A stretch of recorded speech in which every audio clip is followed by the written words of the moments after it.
ជំងឺរលាកលំពែងស្រួចស្រាវយើងអាចបែងចែកជាពីរទម្រង់ធំៗ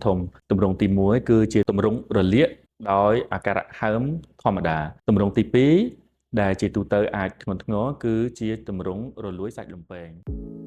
ជំរាបសួរសូមស្វាគមន៍សាជាថ្មីមកកាន់គេហទំព័រអេគីបវីដេអូសុខភាពថ្ងៃនេះមានការអញ្ជើញចូលរួមពីលោកវិជ្ជបណ្ឌិតរ៉ូគឹមឆាយឯកទេសផ្នែកថ្លើមក្រពះពោះវៀនឬដុងបាតនិងអន្តរាគមន៍អង់ដូស្កូពិកអញ្ជើញចូលរួមចែករំលែកក្រោមប្រធានបទជំងឺរលាកលំពែងស្រួចស្រាវជំរាបសួរលោកវិជ្ជបណ្ឌិតសុខសប្បាយថ្ងៃនេះបាទសុខសប្បាយអញ្ចឹងចង់ជំរាបសួរលោកវិជ្ជបណ្ឌិតថាតើអ្វីទៅគឺជាជំងឺរលាកលំពែងស្រួចស្រាវហើយវាមានរោគសញ្ញាអ្វីខ្លះដែរចា៎បាទគួររំលឹកផងដែរថាលំពែងគឺជាសរីរៈមួយនៃប្រដាប់រំលាយអាហារមានសារៈសំខាន់ណាស់នៃការរំលាយអាហារដោយលំពែងផលិតអរម៉ូននិងអង់ស៊ីមសំខាន់ក្នុងការរំលាយអាហាររបស់យើងជំងឺរលាកលំពែងគឺជាការហើមធំនៃលំពែងដែលធ្វើឲ្យអ្នកជំងឺមានអាការៈចុកចាប់ជាពិសេសនៅចុងដង្ហើមការចុកចាប់មានអាការៈខុសពីជំងឺកាពះធម្មតាដោយការឈឺចាប់មានកម្រិតធ្ងន់ឈឺចាប់ពិបាកទ្រាំជាទូទៅការឈឺចាប់នៅចុងដង្ហើមអាចចាក់ទៅដល់ឆ្អឹងខ្នងលាយឡំជាមួយនឹងការក្អួតចង្អោរជាដើមអ្នកជំងឺតែងតែមកទទួលសេវាសុខាភិបាល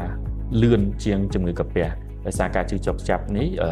ខ្លាំងជាងធម្មតាហើយការឈឺចុកចាប់នេះវានឹងរឹតតែធ្ងន់ធ្ងរនៅពេលដែលអ្នកជំងឺបរិភោគអាហារ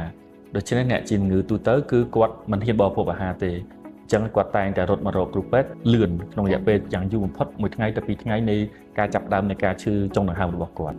ចាអញ្ចឹងដោយលោកវិជ្ជបណ្ឌិតបានរៀបរាប់ឲ្យថាវាមានរោគសញ្ញាអ្វីខ្លះអញ្ចឹងចង់ជម្រាបសួរលោកវិជ្ជបណ្ឌិតមួយទៀតថាតើជំងឺរលាកលំពែងស្រួចស្រាវនឹងអាចវិវត្តទៅរកភាពធ្ងន់ធ្ងរដែរឬទេបាទពិតណាស់ជំងឺរលាកលំពែងស្រួចស្រាវអាចវិវត្តទៅរកភាពធ្ងន់ធ្ងរបាននៅចន្លោះប្រហែល10ទៅ20% នៃជំងឺរលាកលំពែងទូទៅបាទជំងឺរលាកលំពែងស្រួចស្រាវយើងអាចបែងចែកជាពីរទម្រង់ធំទម្រង់ទី1គឺជាទម្រង់រលាកដោយអាការៈហើមធម្មតាទម្រង់ទី2ដែលជាទូទៅអាចធ្ងន់ធ្ងរគឺជាទម្រង់រលួយសាច់លំពែងបើសិនជាការព្យាបាលមិនទាន់ពេលវេលានិងមិនត្រឹមត្រូវចាអញ្ចឹងជាចុងក្រោយថាតើលោកវិជ្ជបណ្ឌិតមានជាសារផ្ដាំផ្ញើអ្វីទៅដល់បងប្អូនប្រជាពលរដ្ឋយើងទាក់ទងនឹងជំងឺរលាកលំពែងស្រួចស្រាវនេះផងដែរចាដើម្បីជៀសវាងនៃការកើតជំងឺរលាកលំពែងស្រួចស្រាវយើងគួរតែកាត់បន្ថយការបរិភោគគ្រឿងស្រវឹងជាពិសេសគ្រឿងស្រវឹងដែលមានជាតិអាល់កុលខ្ពស់លើសពី40ដឺក្រេឬក៏ការពិសាគ្រឿងស្រវឹងប្រភេទស្រាបៀរតិចជាង2កំប៉ុងក្នុងមួយថ្ងៃហើយត្រូវធ្វើលំហាត់ប្រាណឲ្យទៀងទាត់ជៀសវាងការបរិភោគអាហារដែលមានជាតិខ្លាញ់ច្រើនអាហារដែលមានកាឡូរីច្រើនដែលវាអាចបណ្ដាលឲ្យកើតជាតិខ្លាញ់នៅក្នុងឈាម